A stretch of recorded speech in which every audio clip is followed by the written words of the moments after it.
नमस्कार, HNN news में आपका स्वागत है। मैं हूं आपके साथ नम्रता शर्मा। आइए नजर डालते हैं खबरों पर। कोरल वुड्स के रहवासियों के द्वारा प्रेस वार्ता कर बताया कि होशंगाबाद रोड पर कोरल वुड्स बहुमंजिलीय अपार्टमेंट स्थित है। इसमें लगभग 500 आवासीय परिवार निवास कर रहे हैं, जिसका रखरखाव सहकारी संस्था कोरल वुड्स के द्वारा किया जाता है, जिसमें भ्रष्टाचार हो रहा है। वहीं रहवासियों का आरोप है कि संस्था में जो लोग हैं वो भ्रष्टाचार कर रहे हैं, जिसके चलते रहवासी संतुष्ट नहीं है। हमारी प्रशासन से मांग है कि जल्द से जल्द इस संस्था को भंग किया जाए और नई संस्था को स्थापित किया जाए।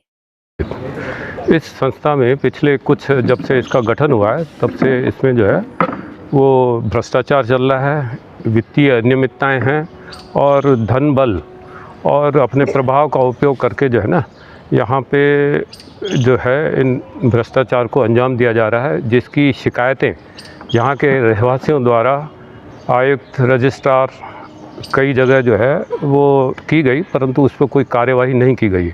और इसलिए मजबूरन जो है ना यहाँ के रहवासी परेशान होकर उनको लगा कि हमें जो है ना शायद पत्रकार बंधुओं से जो है एक हमें उम्मीद थी कि हम उनके सामने यदि हम अपनी तकलीफ़ें यहाँ पे जो है कुछ विचार रखेंगे तो हमें शायद उसमें रिलीफ मिलेगा।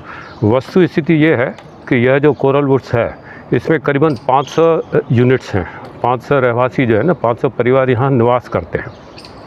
जून 2000 जो है उसके पहले इसका जो है ना बिल्डर रखरखाव करता था। जून 2022 में यहाँ पे जो है ना चुनाव हुए और यहाँ पे एक कोऑपरेटिव सोसाइटी जिसका नाम रखा गया कोरल वुड्स रहवासी रखरखाव समिति, क्या कोऑपरेटिव लॉज के अंतर्गत उसका गठन हुआ, जिसमें जून 2022 उसका गठन किया गया।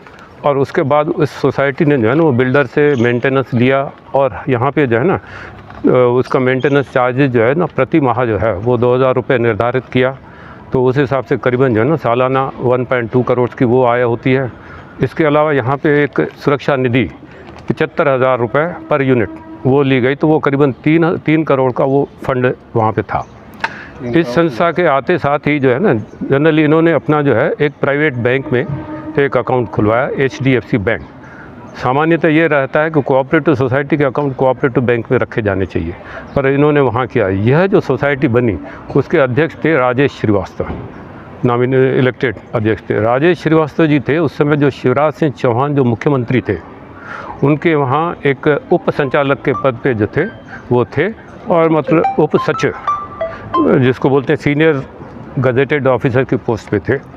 तो जब यहाँ के रहवासियों ने अनियमितता और भ्रष्टाचार की शिकायत की तो चूँकि वो नौकरी में थे तो वो उन्होंने जो है ना एक नॉमिनेटेड एक अध्यक्ष बना दिया, विमल शुक्ला करके, जो एक व्यवसायी था। उसको अध्यक्ष बना के उसके अध्यक्ष के सिग्नेचर से, उनके हस्ताक्षर से जो है वो जितने भी वित्तीय लेखा जोखा वो हुआ वो उसके मार्फत जो है वो करते रहे। और दूसरा क्या है कि नेताओं के मद्देनज़र डायरेक्टर्स ने इस्तीफा दे दिया था, तो वो पोस्टपोन हो गया।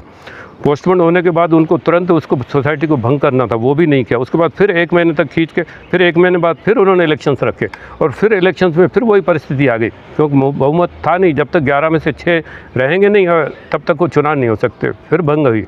तो हम परेशान इसलिए हैं, नई सोसाइटी का गठन हो। हमारी जो मांग है नई सोसाइटी का गठन हो, 6 लोगों का जो इस्तीफा दिया गया है उसको अकाउंट फार करके एक एडमिनिस्ट्रेटर की नियुक्ति हो, जो अकाउंट्स है उनकी जांच की जाए और जांच करने के बाद जो दोषी होते हैं उनके जो है विरुद्ध जो है ना एक FIR फाइल की जाए।